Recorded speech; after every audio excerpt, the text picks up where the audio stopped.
Olá amigos, boa noite, segunda-feira, dia 21 de março de 2022, estamos nós aqui, recomeçando os nossos estudos desta semana. E assim, vamos agradecendo antecipadamente a companhia dos amigos que já estão conosco, fazendo parte desse encontro, Sérgio que já está aqui conosco, Divone, sejam bem-vindos, Ivete, Jane, Cleusa, sejam muito bem-vindos. Nós agradecemos demais essa companhia e vamos em frente. Parece-nos que a nossa transmissão pelo YouTube está com um pouquinho de dificuldade de carregar. No entanto, a do Facebook está funcionando normalmente. Não, vamos aguardar que o YouTube entre, mas vamos seguindo, conforme sempre fazemos, com a nossa prece inicial e depois a nossa conversação, que hoje a obra em estudo é o livro Os Mensageiros de André Luiz. Nós estamos ainda no capítulo 13, que vamos concluir hoje, que são aquelas considerações de Vicente, o amigo de André Luiz. Então agradecemos antecipadamente, muito obrigada Gil, Brígida, que estão conosco, Tânia, sejam todos muito bem-vindos e vamos à nossa reflexão da noite, iniciando com a nossa prece. Pai de bondade, que a sua luz e a sua paz nos envolva, que as suas bênçãos, Pai, descendo sobre nós, ilumine as nossas consciências e apacente os nossos corações, de tal sorte que consigamos verdadeiramente caminhar com equilíbrio, com confiança, com a certeza desse amanhã melhor para todos. Abençoa-nos, Pai, abençoa-nos, Mestre, hoje e sempre. Que assim seja.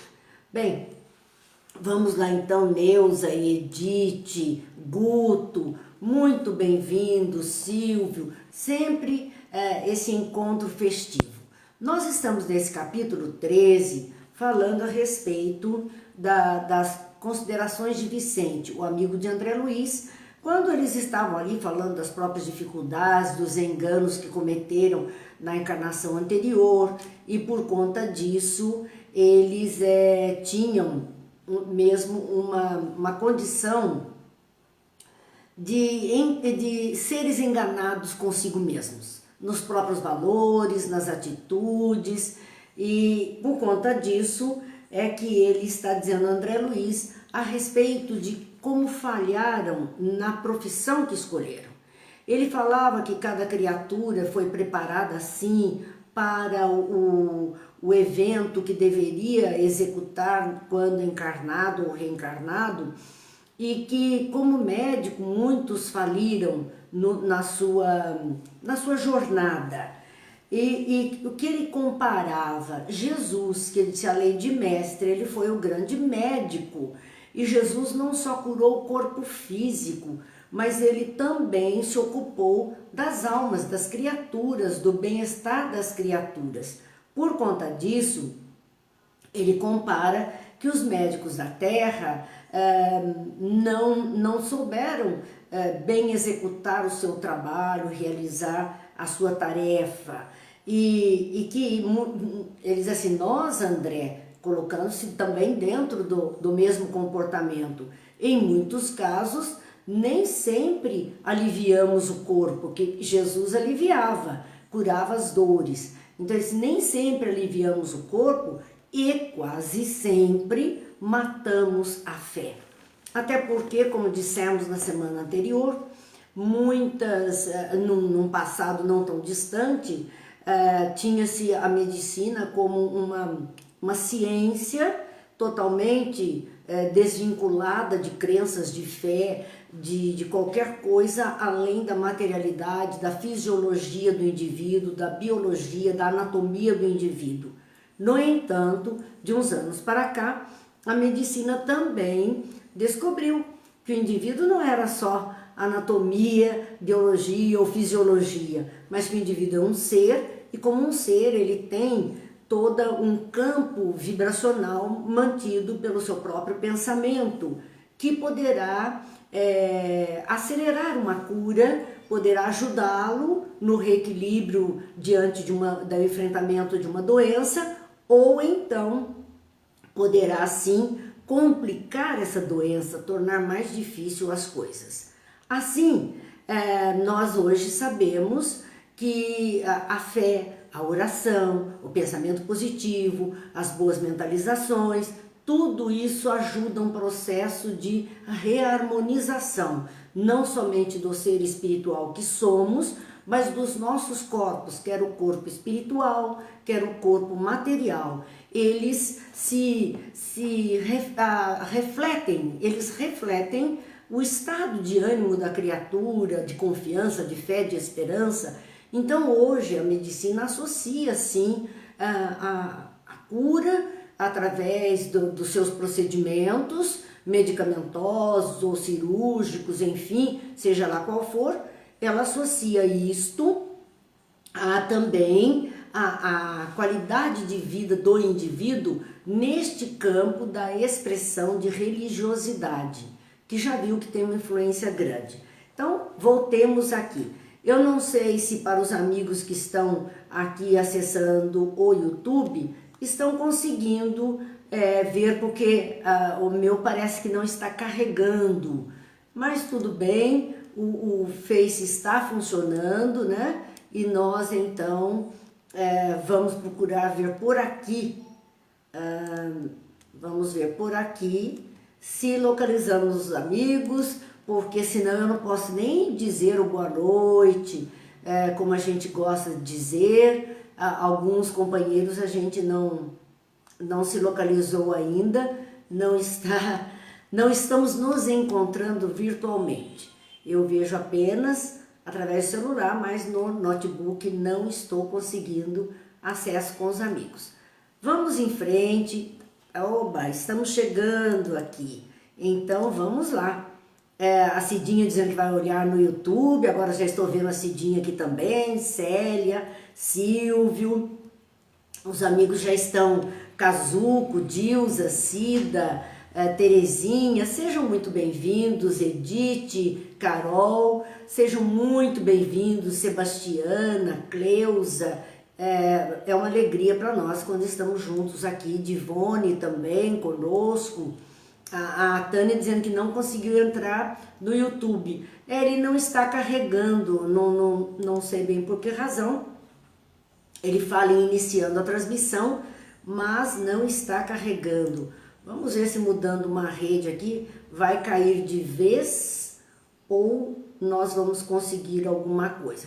Se não conseguirmos colocar ao vivo pelo YouTube, nós vamos então depois, né, salvamos o do Facebook e vamos para a colocação lá no canal do YouTube. Não sabemos dizer a razão, mas vamos lá. Seguindo então com as nossas reflexões, Vicente tratava desse aspecto, dos enganos de médicos que foram ambos, ele e André Luiz, médicos que foram, mas que não agiram como deveriam agir. Ou seja, não olharam os seus pacientes como pessoas em si, com sensibilidade, com sentimento, como almas ali encarnadas, como criaturas que poderiam sim transcender, exercitar a fé, a esperança, e ficaram apenas nas formalidades de um corpo físico. Era disso que Vicente falava com André Luiz. Então André Luiz, neste momento, reflete que as palavras sensatas de Vicente ou do seu amigo caíam com raios de luz, né? Caíam-me como raios de luz, iluminava a consciência de André Luiz. Ele estava sendo despertado para esta visualização maior. Então, dizia assim, ainda não pensava na grandeza do serviço divino de Jesus médico. Para André Luiz, Jesus, o pouco que ele sabia de Jesus, Jesus era sempre a demonstração vinculada à religião. Era sempre Jesus o Cristo, Jesus o fazedor de milagres, Jesus o que trouxe fundamentos para o cristianismo, para ensinamentos filosóficos, religiosos. Ele não tinha pensado em Jesus como médico, embora vendo nos relatos bíblicos tanta cura que Jesus fez, ele jamais colocou Jesus no papel de médico, né? Ele não colocou esse procedimento assim. O Sérgio dizendo que a nossa live não entrou, não sabemos, Sérgio, a razão disso, não consigo saber o porquê. Nós vamos tentando, depois nós colocamos então no ar, se Deus quiser, vamos fazendo pelo Face mesmo e depois a gente consegue fazer com que isso aqui funcione. É assim, né? São essas coisas. Bom, seguindo adiante, André Luiz ainda reflete, né, a respeito de Jesus, dizendo, ele expulsara febres malignas, porque há criaturas doentes com febre, a sogra de Pedro mesmo estava envolvida num processo de febre muito grande, a filha de Jairo também, quando Jesus cura, essa menina ardia em febre, e depois ela tem a parada, né, de quase morte, também aquele servo do centurião romano. Então, por conta disso, ele diz, ele expulsara febres malignas, curara leprosos, porque vários são os relatos onde Jesus cura o corpo físico das pessoas da lepra que elas estão portadoras, então curara leprosos e ainda ele coloca que levantara paralíticos, também existem vários relatos de Jesus colocando paralíticos para se levantarem e seguirem adiante a vida, enfim, há vários testemunhos desse tipo a respeito das curas de Jesus. E ainda diz ele a respeito disso, né? Mas nunca ele ficava apenas nisso. Nunca ele sanou uma febre ou limpou da lepra ou fez andar um paralítico. Ele não agia só com esse procedimento. O procedimento de Jesus era um pouco mais, porque sempre ele dizia, vai, não peques mais, não volte a fazer do jeito que você fazia. Então ele faz uma convocação e antes mesmo de atender esta doença, essa manifestação doentia que a pessoa poderia trazer consigo, Jesus diz, o que queres que eu faça? Quer dizer, o que você espera de mim? Então ele conversava, ele dialogava, ele olhava aquele paciente como uma pessoa necessitada de ajuda. Ele então usava alguns minutos para esse diálogo, para passar uma lição. Então ele não ficava apenas na cura física. Ele reanimava os doentes, porque ele dizia, vai, não peques mais, volte para sua família, vá se apresentar no templo, retome suas tarefas. Jesus sempre incentivou a vida, a voltar à prática do existir.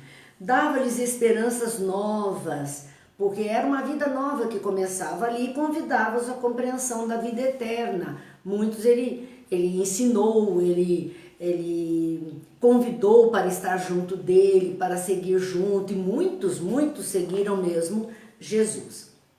Vicente, então, quer dizer, André Luiz nunca tinha pensado nisso, nesse movimento que Jesus fazia, não só para curar um corpo, mas para verdadeiramente encaminhar aquela pessoa num caminho melhor, num caminho mais feliz.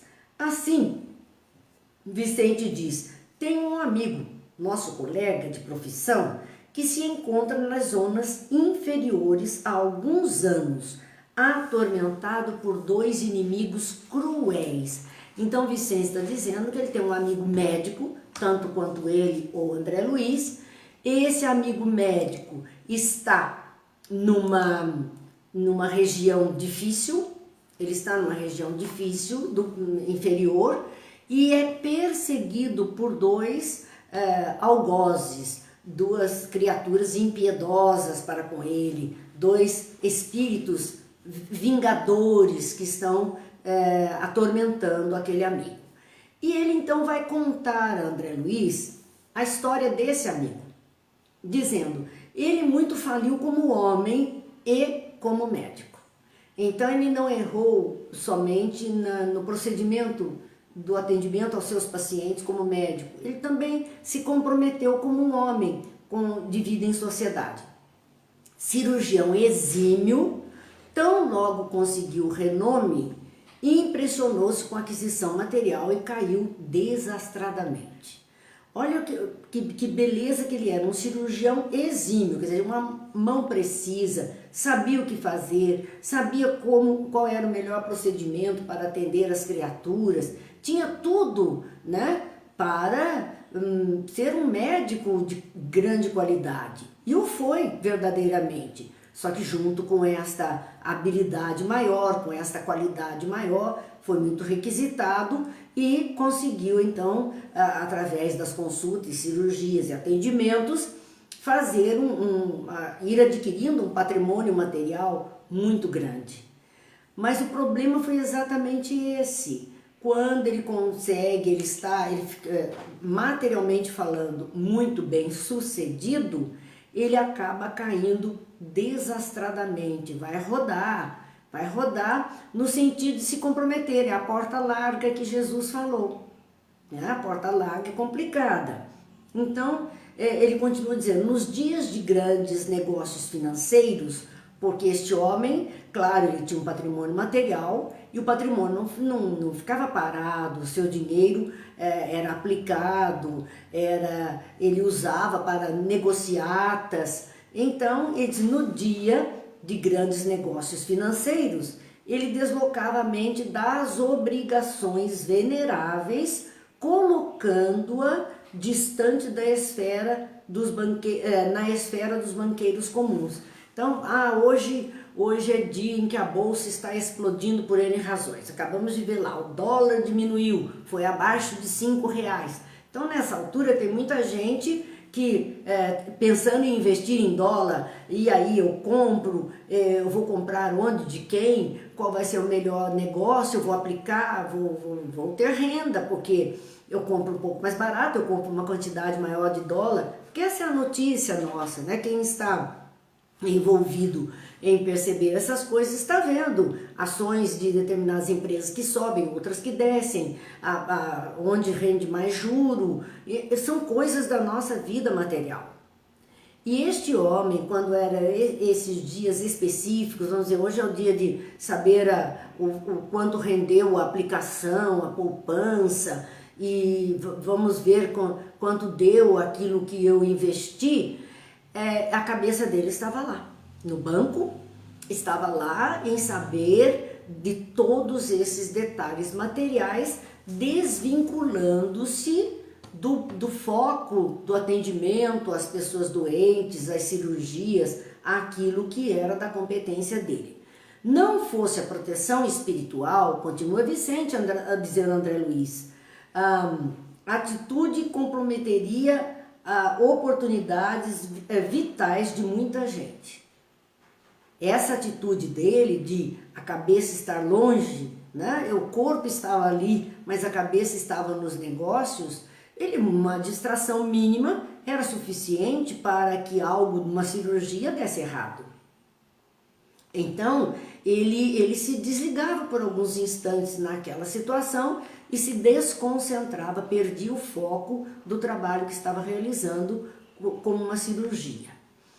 E aí nós vamos ver uma coisa muito interessante, dizendo, não fosse a proteção espiritual, essa atitude dele comprometeria oportunidades vitais de muita gente. Poderia muitas pessoas morrerem pelo descuido dele, pela distração dele.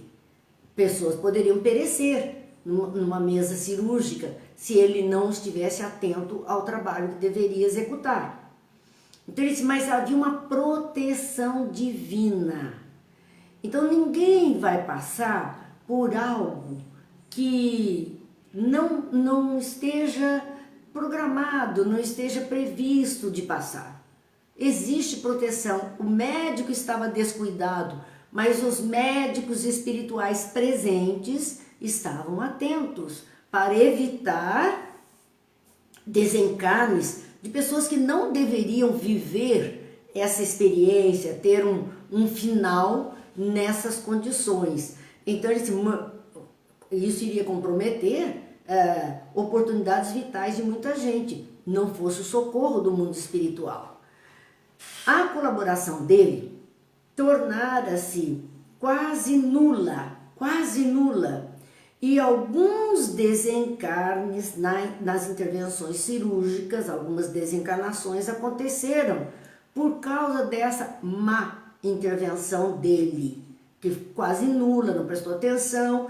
Algumas pessoas pereceram, né, perderam a vida na mesa cirúrgica. Então diante da cirurgia que ele praticava, notando-lhe a irresponsabilidade, e aí que vem o interessante, dessas pessoas que desencarnaram pelas suas mãos, mas como vimos, elas deveriam passar por essa experiência. Se não fosse assim, seria algo diferente no mesmo instante, aquilo que nós podemos chamar de acaso, e tudo bem. Mas aqui houve uma oportunidade pelo descuido dele. Mas essas pessoas que desencarnaram nas intervenções cirúrgicas que ele praticava, notando-lhe a irresponsabilidade, atribuíram-lhe a causa da morte física. Não, morreu porque o médico teve erro médico, teve descuido, ele não estava atento, ele não cumpriu o seu papel. Por isso, elas atribuíam a culpa do desfecho do seu existir à irresponsabilidade dele. Então, muitos atribuíram a ele a causa da sua morte física, quando não a esperavam. Não estavam em agonia, eram pessoas que estavam vivendo uma experiência que não contavam com essa inabilidade, com essa situação. O Gil está perguntando se nesse caso poderia ser encarado como assassinato. O peso é o mesmo, né? O peso é o mesmo. Embora vamos dizer, não há a intenção. Ele não tinha a intenção de matar. O cirurgião famoso não tinha intenção de acabar com a vida de ninguém. Ele não ia para um centro cirúrgico para matar pessoas. Ele ia para fazer cirurgia e salvar pessoas, mas a cabeça não estava presente, ele não assumia a responsabilidade naquele momento. Então é semelhante a um peso para essa atitude dele. Embora vamos dizer, seria um assassinato não programado, né? Algo que ele não programou, não teve a intenção, mas que ele acabou provocando. Então, por conta disso, esses espíritos ficavam revoltados contra a atitude dele, perceberam que houve uma irresponsabilidade. Porque uma coisa é quando você percebe, olha, a pessoa fez tudo o que podia e não deu. É diferente do que você vê, mas ele podia ter feito e não fez, ou fez errado, ou não prestou atenção, e aí perdeu tempo. Então são muitas variáveis que podem ser levantadas, mas que as pessoas que passam por essa experiência, especialmente aquelas que não esperavam por isso, muitos acabaram se revoltando contra ele.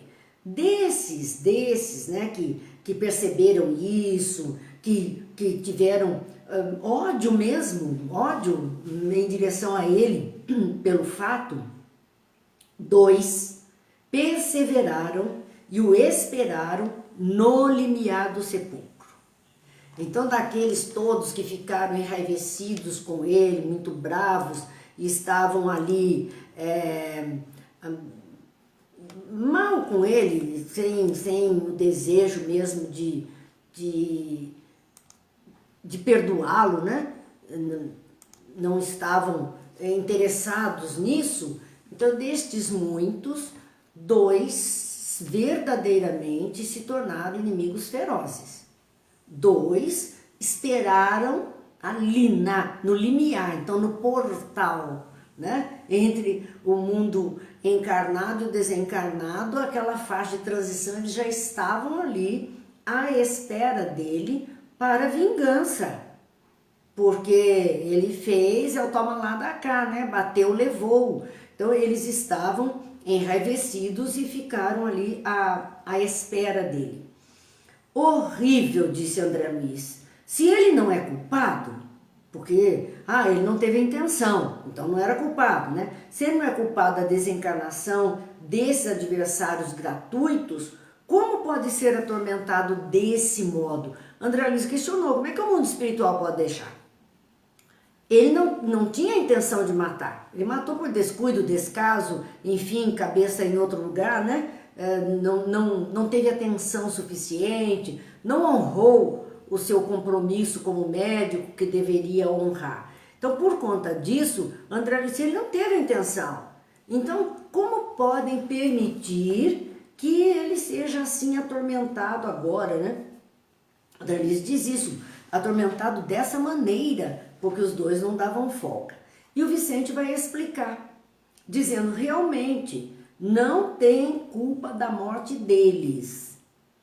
Nada fez para interromper-lhes a existência física, por isso, não é o assassinato porque ele não quis, né? Ele não quis matar, ele não fez nada que pudesse, conscientemente, que pudesse acabar com a existência física daquelas pessoas. Mas, e o problema está sempre depois do mas, é responsável pela inimizade e incompreensão criadas na mente dessas pobres criaturas. Ele não teve culpa na morte, ele não teve o desejo de interromper a existência física.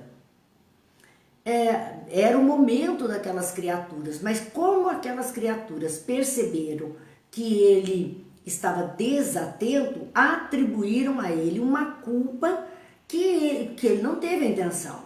Atribuíram a ele o crime que ele não teve a intenção de fazer.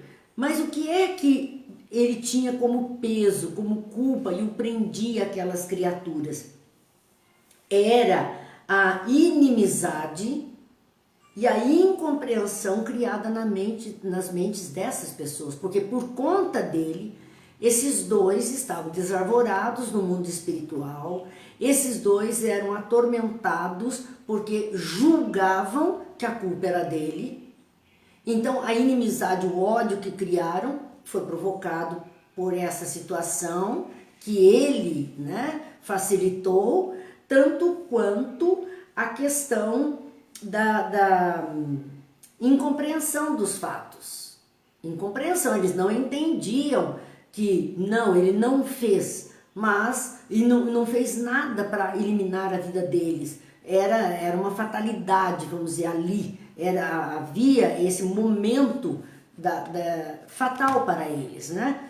Mas quando eles perceberam que poderia ser em razão do descuido dele, todo o ódio foi para cima dele.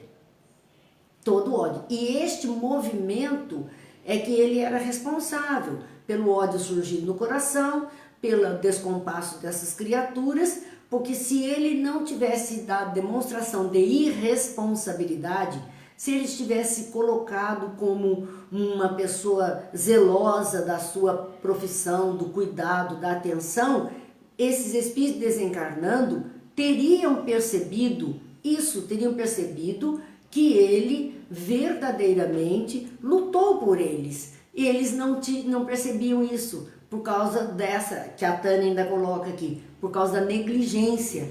Ele estava negligente no atendimento que ele deveria fazer. E por conta disso, então, atribuiu-se a ele essa culpa. Então, o problema dele era ter gerado nessas mentes a incompreensão, nesses corações o ódio.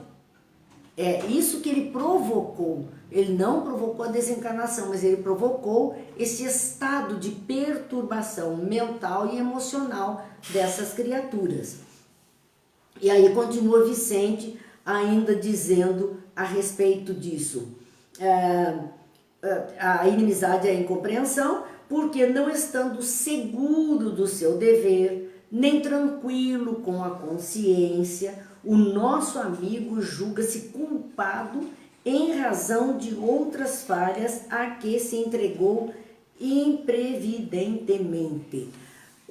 é uma situação muito interessante, porque nós vemos os dois que se perturbaram, que desenvolveram um sentimento de ódio, um desejo de vingança, né? Porque acharam que a culpa era dele, que foi negligente, que não teve atenção, que não teve o cuidado, e eles já tinham percebido que ele vinha agindo assim ultimamente, então era o suficiente para eles fazerem esse julgamento a respeito dele. Por sua vez, a consciência veio, mostrando sim que muitas vezes ele negligenciou, muitas vezes ele não fez o que deveria fazer, porque estava ocupado em outras coisas. E agora o sentimento de culpa dele é que o vinculava a essas duas criaturas. Eles o acusavam e ele se sentia culpado, porque ele já não sabia distinguir se naqueles dois casos verdadeiramente foi a negligência dele que levou aquele desenrolar ou se aquilo aconteceu porque deveria acontecer. Como ele já tinha negligenciado em outros momentos, como ele já tinha falhado em outros momentos com relação ao comportamento ideal, ele não sabia, então ele julgava-se culpado em razão de outras falhas a que se entregou imprevidentemente. Ele acordou e percebeu o próprio comportamento e se encheu de culpa. A culpa o prendeu a esses dois, que estavam lançando sobre ele todo o ódio, toda a raiva, todo o sentimento negativo. Todo erro, diz Vicente, traz fraqueza. E assim, nosso colega, por enquanto, não adquiriu forças para se desvencilhar de seus algozes. O erro, a culpa, esse sentimento que a pequena pessoa enfraquece e faz com que ela fique sob domínio dessas mentes mais poderosas, mais fortes, que são seus algozes. Então, todo erro traz fraqueza. A pessoa que erra, é ela que, ao despertar da consciência, ela percebendo, ela se enfraquece, ela se apequena, e diante da força do outro que deseja vingança, é complicado, ela não consegue se livrar. Então o que Vicente diz é que assim nosso colega, por enquanto, não adquiriu forças para se desvencilhar dos seus algozes, porque o primeiro movimento, lembram-se, nós comentamos ainda hoje a respeito de Jesus, que ele perguntava às pessoas: o que é que você quer que eu faça? O que é que você quer de mim? Quantas vezes ele falou: vinde a mim, vem até mim, levanta, anda, vem até mim. Então Jesus esperava um movimento de fortalecimento de um desejo mais positivo, da vontade de vencer a dificuldade, da vontade de se libertar dos perseguidores espirituais. Ele tinha que esperar que a criatura providenciasse um estado de alma receptivo à mudança.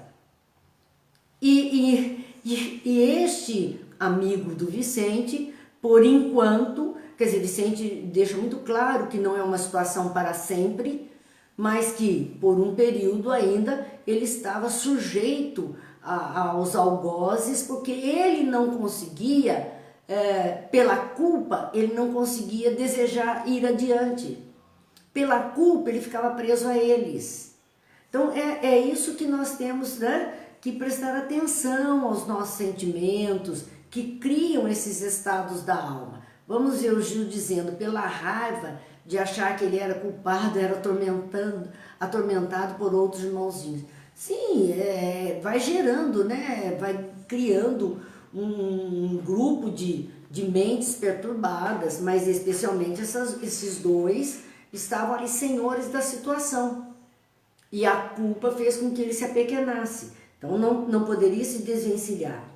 Continua Vicente a explicar a André Luiz: perante a justiça divina, ele não resgata crimes inexistentes, porque ele não matou os dois, ele não desejou matar, ele não desejou tirar a vida, ele não cometeu o crime matando esses dois e outros tantos.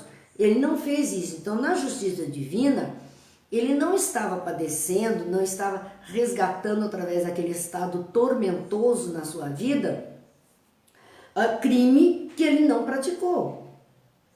Então, crime inexistente. Mas reparar a faltas graves, o descaso, a negligência, o descuido, a falta de atenção, a irresponsabilidade, eram faltas graves porque punham em risco a vida de pessoas. Então, isso ele repara faltas graves e aprende a conhecer-se a si mesmo, a rever os próprios atos. Então, esse exercício do autoconhecimento, por isso que lá na questão 919 do Livro dos Espíritos, fala que o melhor meio que nós temos para chegar a esse reino dos céus é: homem, conhece-te a ti mesmo, para providenciar as mudanças necessárias. Então, o hábito de olhar para nós mesmos, de observarmos as nossas fraquezas, observarmos se estamos cumprindo direitinho nossos deveres, nossas obrigações, se estamos corretamente voltados para as tarefas, tudo isso é uma avaliação pessoal que cada um tem que fazer de si.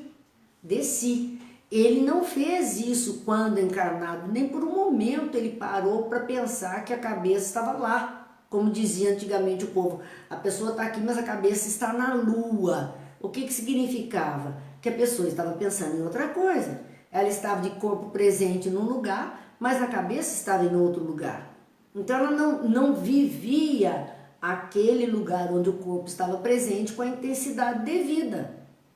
Estava lá, em outro local. Então ele diz aqui, ele aprende a conhecer-se a si mesmo, a olhar para si, avaliar seus enganos, seus acertos também, a entender as obrigações nobres de servir ao outro, né?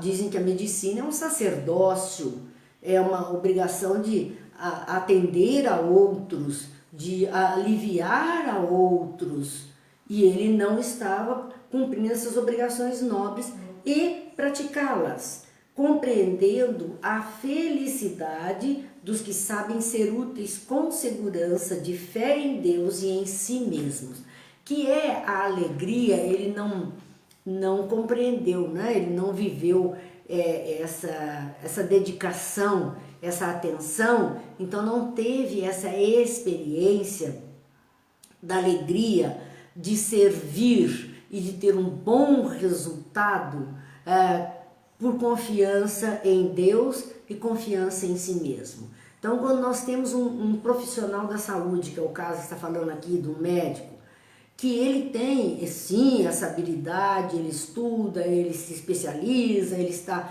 constantemente voltado para aquilo que ele abraçou como razão do seu existir, como profissão, e se dedica, mas quando ele também soma a isso uma confiança, uma fé, é a fé humana e a fé divina. Ele tem fé na sua capacidade, mas tem fé num Deus superior a tudo isso. Então, muitos médicos têm por hábito, antes de uma prática cirúrgica, antes de um atendimento, antes de começar o seu dia no consultório, ele tem por hábito fazer uma oração naquele ambiente, ler um texto que a ele diga, movimente a sua religiosidade. Quer dizer, ele está associando as duas coisas. E com isso, ele se sente feliz, porque quando ele tem o resultado positivo, a cura, a ajuda, ele se sente feliz. Isso me faz lembrar até, talvez seja isso que a gente vê no primeiro livro da Bíblia, Gênesis, falando da criação do mundo, dizendo, mas ali usando Deus, né? Dizendo que Deus fez, disse, faça-se a luz. E a luz se fez e ele viu que era bom. E aí vai fazer mais uma coisa, e também se fez e viu que era bom. Há essa citação, que é o reconhecimento do trabalho bem feito. Mas será que Deus teria dúvida que ele faria tudo de bom? Que ele faria com a melhor qualidade? Claro que não.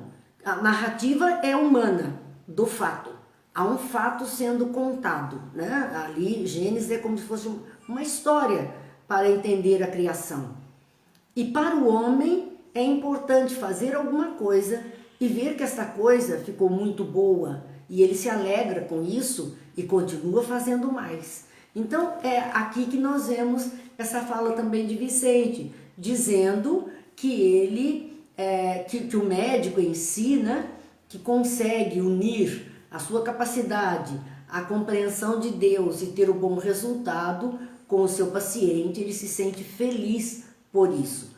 A noção do dever cumprido, ainda que todos permaneçam contra nós, é uma luz firme para o dia e abençoado travesseiro para a noite.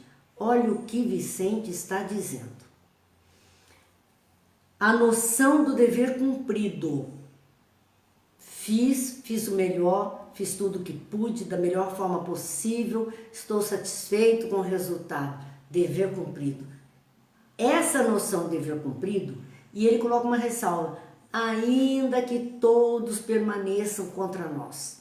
Porque na área da medicina, quantos médicos passam por esse ainda que todos permaneçam contra nós? Ele quer desenvolver um procedimento e há uma revanche, as criaturas todas condenando aquele procedimento que ele escolheu fazer. Nós vimos isso agora, nesse período de pandemia, a guerra declarada, né, entre um grupo de médicos que queria fazer um tratamento, outros grupos que achavam que não devia fazer, e foi o tempo inteiro essa situação que nós vimos, ainda hoje permanece, remanescentes desse mesmo quadro, e assim por diante, quando nós citamos a semana passada, aquele que nos lembrou da asepsia, necessidade de lavar as mãos, né, para não haver contaminação, e ele foi condenado por isso, porque imagine que absurdo propor isso e dizer que a contaminação da doença de um paciente ia para o outro por conta das mãos não lavadas dos médicos que atendiam. E ele mesmo sofrendo tudo isso, continuou lavando as mãos e depois ganhou prêmios, porque realmente o nível de infecção baixou muito. Isso me faz lembrar também uma vivência do Dr. Pinel. Ele foi um diretor do hospício de Paris, do Hospital de Doentes Mentais em Paris. E tanto que a gente fala assim, ele ficou Pinel, é uma expressão que muitas vezes se diz de alguém que está em desequilíbrio mental. Mas o Dr. Pinel, quando ele assumiu a direção do Hospital de Alienados, né, mentais, ele começou a visitar o hospital. E ele ficou horrorizado de como aqueles pacientes estavam sendo tratados. Muitos deles acorrentados, muitos deles no subsolo, em furnas, em verdadeiras cavernas, não viam a luz do sol há muito tempo, que eles estavam naquela umidade. Aí desenvolviam outras doenças além dos desequilíbrios mentais, e o desequilíbrio mental ainda aumentava mais pelas torturas de viver naquela condição. E o Dr. Pinel, ele entrou e começou a ver os pacientes e estava junto de um grupo de enfermeiros e ele começou a dizer que soltassem aquele, ele foi mandando soltar. Estavam presos em correntes, presos em claustros, ele mandou que soltasse.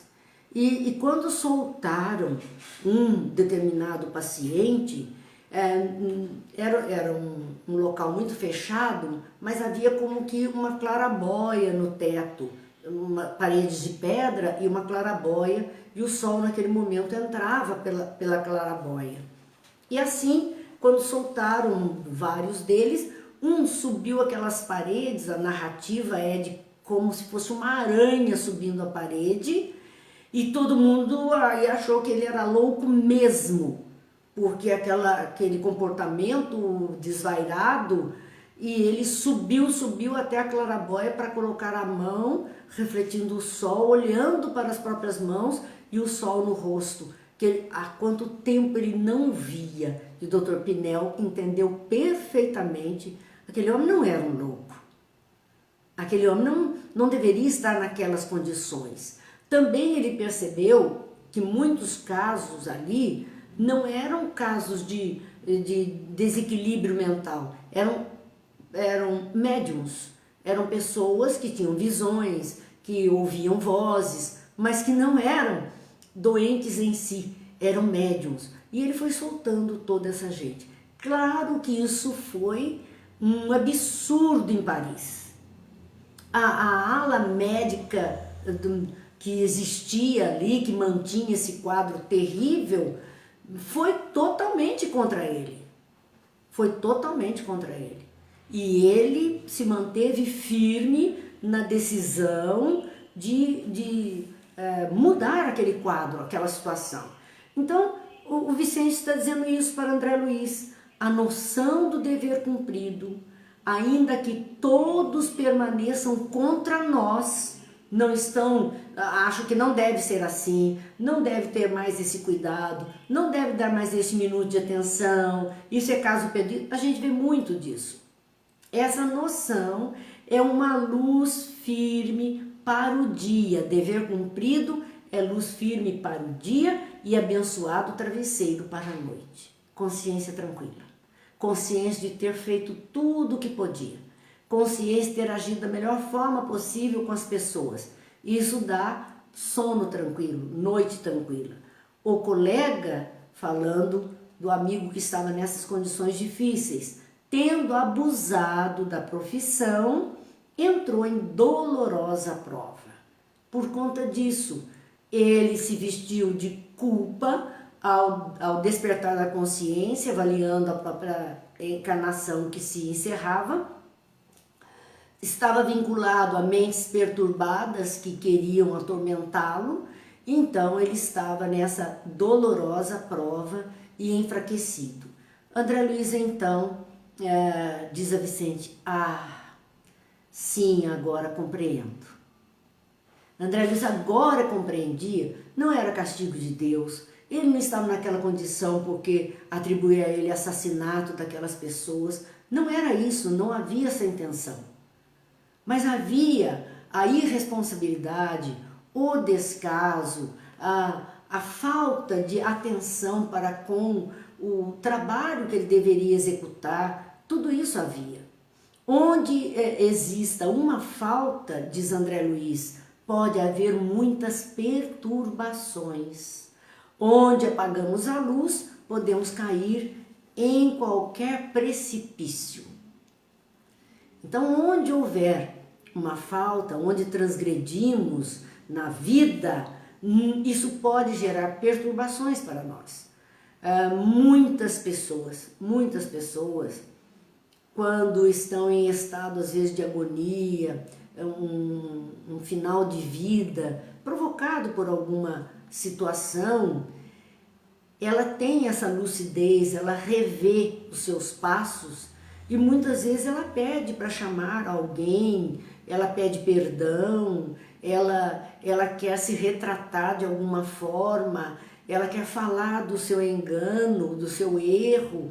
Então ela tem esse momento de lucidez. Então, André Luiz, agora eu compreendo.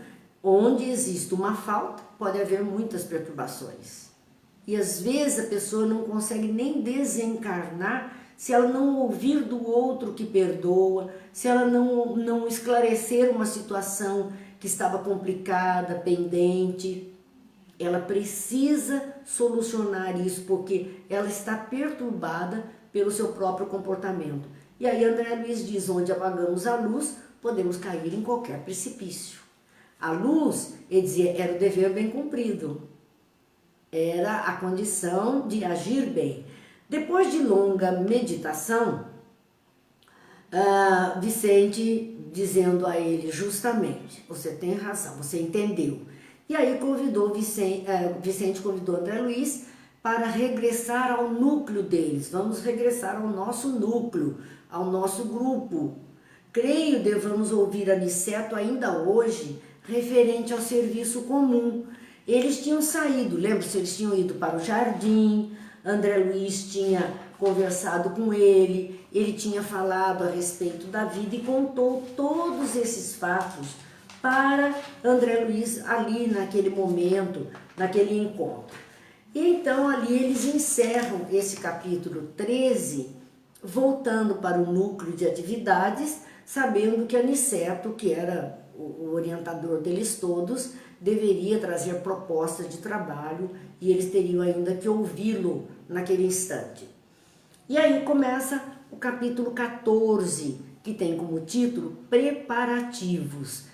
Vicente tinha razão, Aniceto vai surgir com as providências necessárias para o trabalho que eles precisam desenvolver, que a equipe que está sendo preparada irá desenvolver.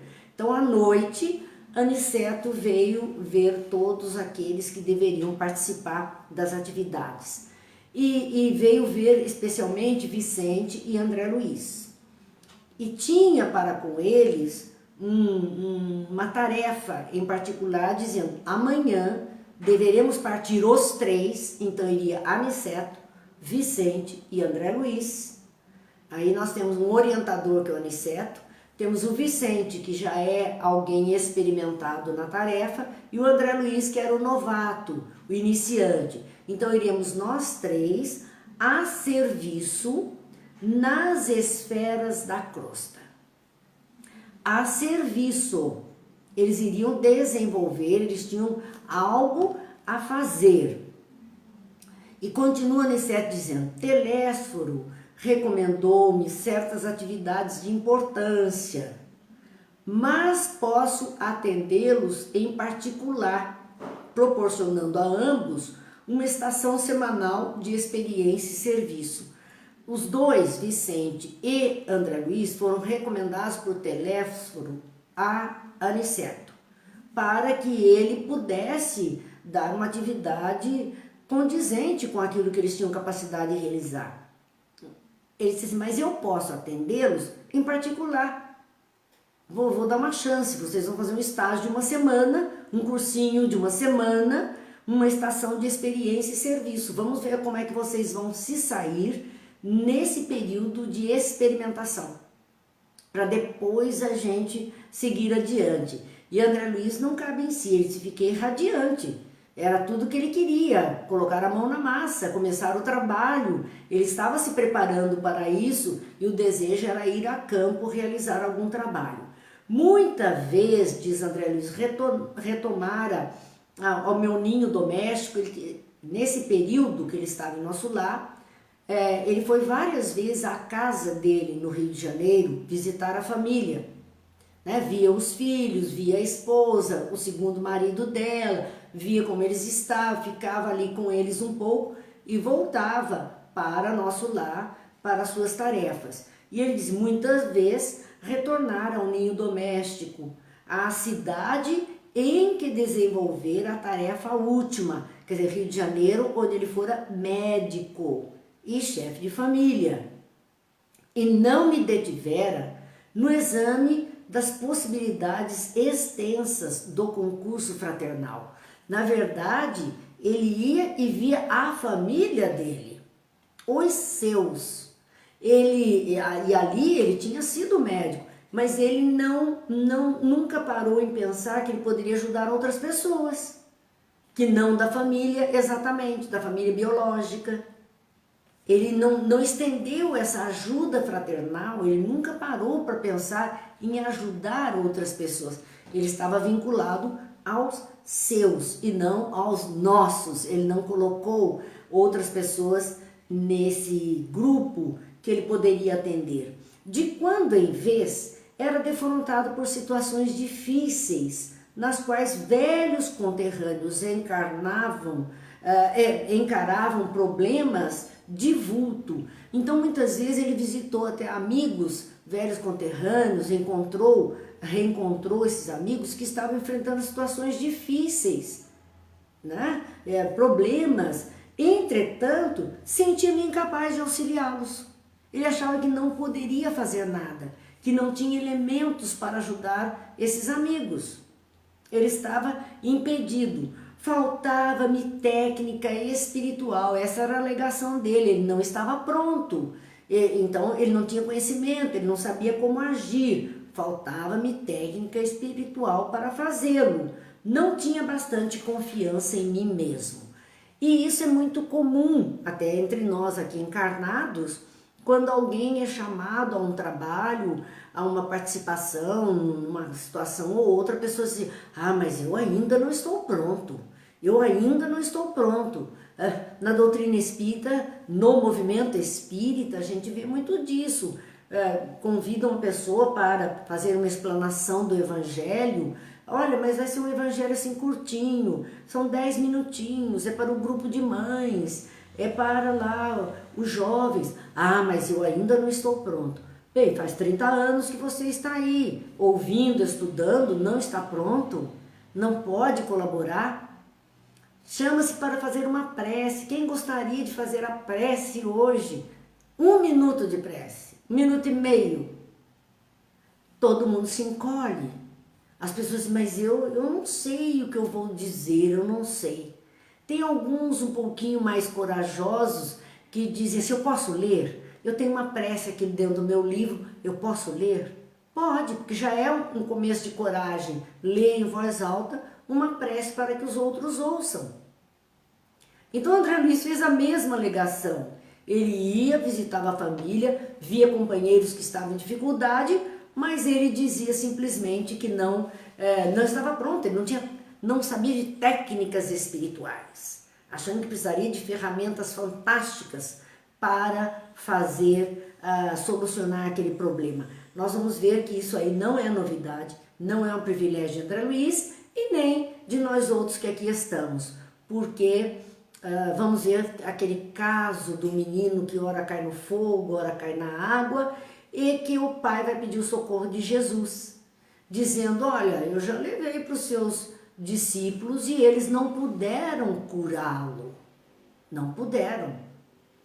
Jesus, naquele instante, atende a causa do menino, liberta o menino daquele processo doentio que ele estava entregue e diz aos seus, até quando estarei convosco?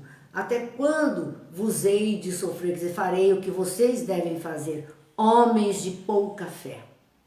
Eles viam como Jesus fazia, eles estavam orientados para fazer, no entanto, até tentaram, mas o resultado não veio. E por que não veio o resultado? Jesus atrelou a fé. E nós vamos ver André Luiz dizer aqui, não tinha bastante confiança em mim mesmo, não tinha fé. Não tinha essa força de dizer eu posso, eu vou ajudar, eu vou me envolver, eu vou fazer o melhor. Bem, minha gente, chegamos no nosso horário. Não começamos agora o capítulo 14, que continuaremos, se Deus quiser, na semana que vem. E amanhã estaremos aqui, Deus nos permitindo, com o estudo do Evangelho segundo o Espiritismo. Agradecemos muito a companhia. E como já dissemos, depois vamos colocar esse estudo lá no canal do YouTube, que eu não sei por que razão ele não entrou. Ele estava todo programado para entrar e não entrou. Mas a gente depois dá uma ajeitada nisso, se Deus quiser, e coloca lá à disposição dos amigos. Vamos encerrando hoje com a prece de Cáritas, que gostamos tanto, que traduz tudo o que nós sentimos, desejamos e queremos. Deus nosso Pai, que sois todo poder e bondade, dai força àqueles que passam pela provação. Dai luz àquele que procura a verdade, ponde no coração do homem a compaixão e a caridade. Deus, dai ao viajante a estrela guia, ao aflito a consolação, ao doente o repouso. Pai, dai ao culpado o arrependimento, ao espírito a verdade, à criança o guia, ao órfão ao pai. Senhor, que vossa bondade se estenda sobre tudo o que criastes. Piedade, Senhor, para aqueles que não vos conhecem, esperança para aqueles que sofrem. Que a vossa bondade permita aos Espíritos Consoladores derramarem por toda parte a paz, a esperança e a fé. Deus, um raio, uma faísca do vosso amor pode abrasar a terra. Deixa-nos beber nas fontes desta bondade fecunda e infinita, e todas as lágrimas secarão, todas as dores se acalmarão. Um só coração, um só pensamento subirá até vós. Como um grito de reconhecimento e de amor, nós vos esperamos, como Moisés sobre a montanha, com os braços abertos. Ó poder, ó bondade, ó beleza, ó perfeição, e queremos de alguma sorte merecer a vossa misericórdia. Deus, dá-nos a força de ajudar o progresso, a fim de subirmos até vós. Dá-nos a caridade pura, dá-nos a fé e a razão, dá-nos a simplicidade que fará de nossas almas o espelho onde há de se refletir a vossa divina imagem. Que a paz esteja entre nós, que as luzes se façam sobre as nossas consciências, para que possamos, observando a nós mesmos, irmos retificando os nossos passos na caminhada da vida. Que os lares sejam abençoados, iluminados, amparados em todas as suas necessidades, mas que muito especialmente as luzes do bem, da consciência, da responsabilidade envolvam os nossos dirigentes terrenos das nações na face da terra, para que a paz se estabeleça, a harmonia, o progresso, a esperança, o equilíbrio. Então, que possamos sim vibrar pelo bem de todos. Muita paz, boa noite, fiquem com Deus.